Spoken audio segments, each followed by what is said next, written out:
Boletim Coppola. Sejam muito bem-vindos ao Boletim Coppola.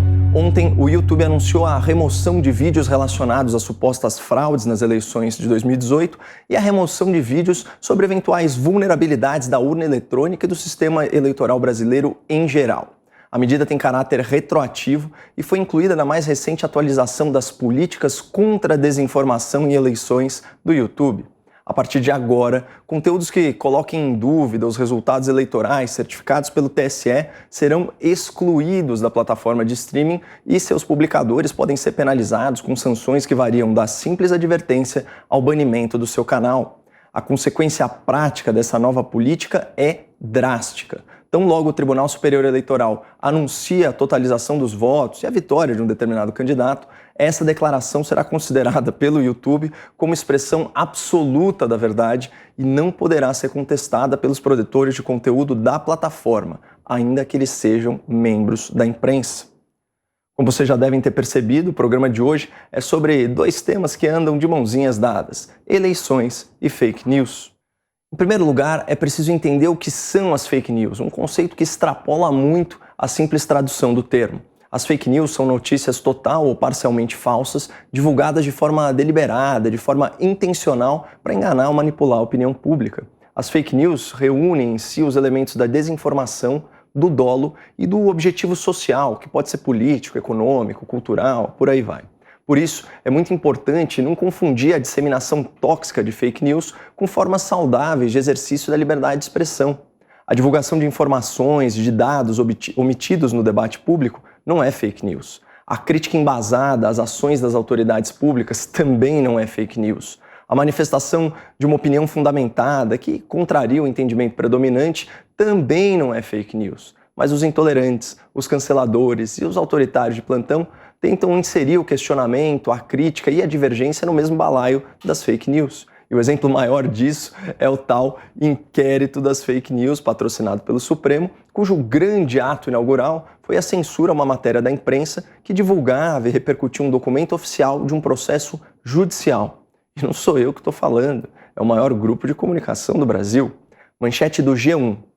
STF censura sites e manda retirar a matéria que liga Toffoli a Odebrecht. Ministro Alexandre de Moraes, do STF, relator de inquérito que apura notícias fraudulentas, estipulou multa diária de R$100 mil.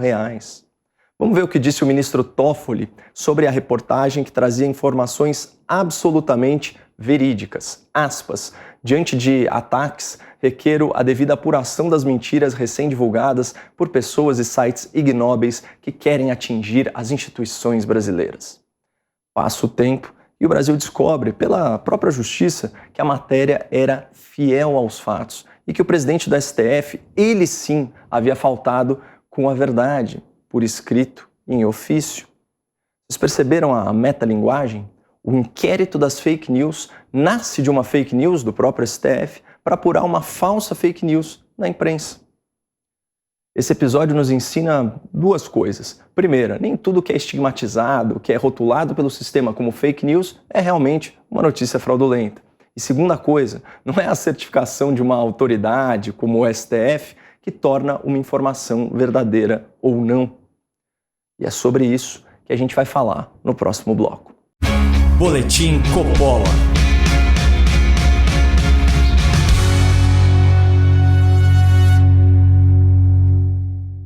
Como comentarista político e consumidor de notícias, eu sei que o Brasil ainda é carente de bom jornalismo. Mas não desanime. Nesse oceano de desinformação, ainda existem ilhas de excelência na imprensa nacional. Um exemplo é a Gazeta do Povo, um jornal comprometido com a liberdade. Eu e vários colegas que eu admiro apoiamos a Gazeta como colunistas, escrevendo artigos toda semana. Mas nós contamos com você para nos apoiar como assinante. Acesse gazetadopovo.com.br/Caio ou clique no link do descritivo desse vídeo e saiba mais. Boletim Coppola.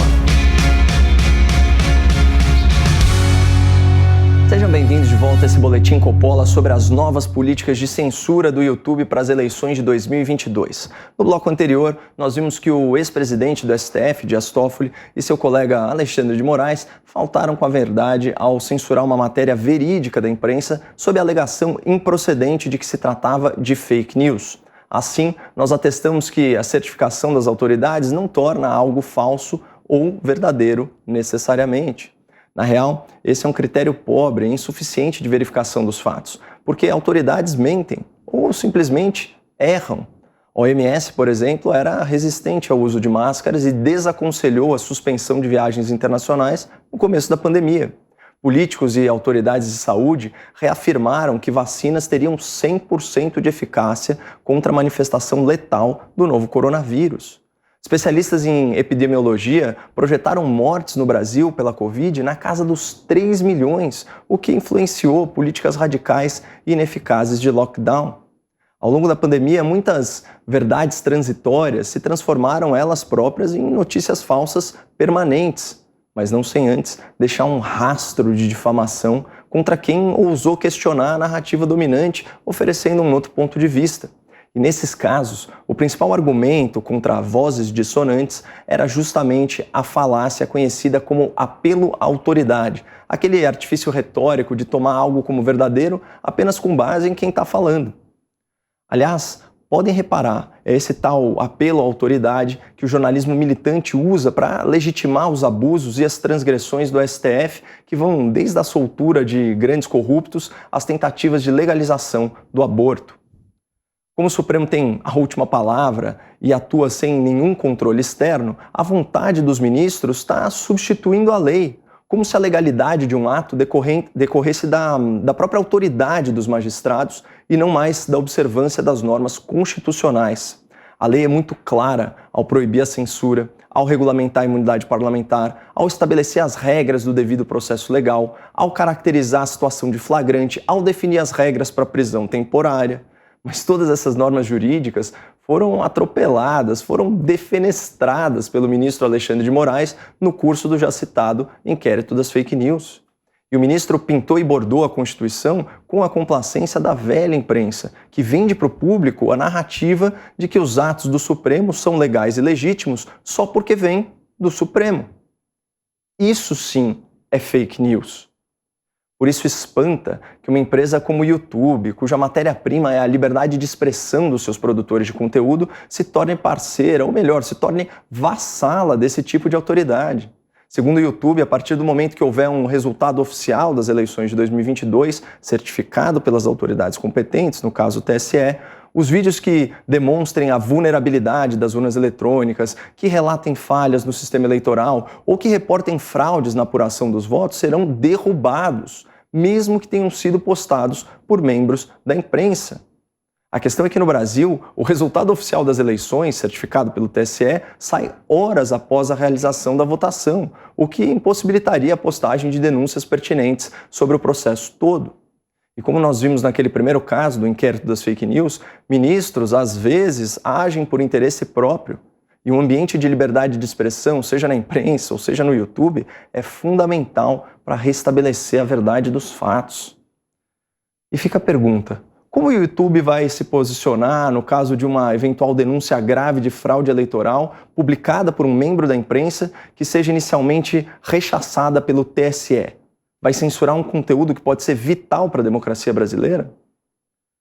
É muito complicado, especialmente considerando a fala do presidente do Tribunal Superior Eleitoral, ministro Edson Fachin, no mês passado.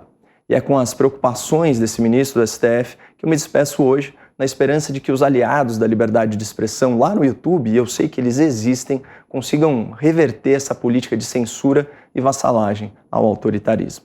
E há robusto conjunto de desafios que encontraremos.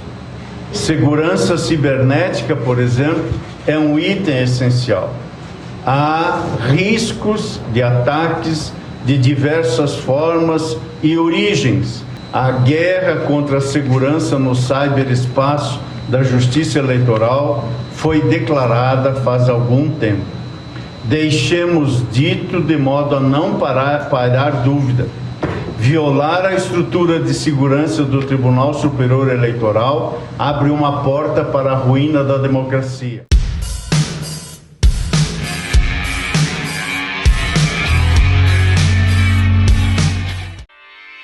Realização Jovem Pan News.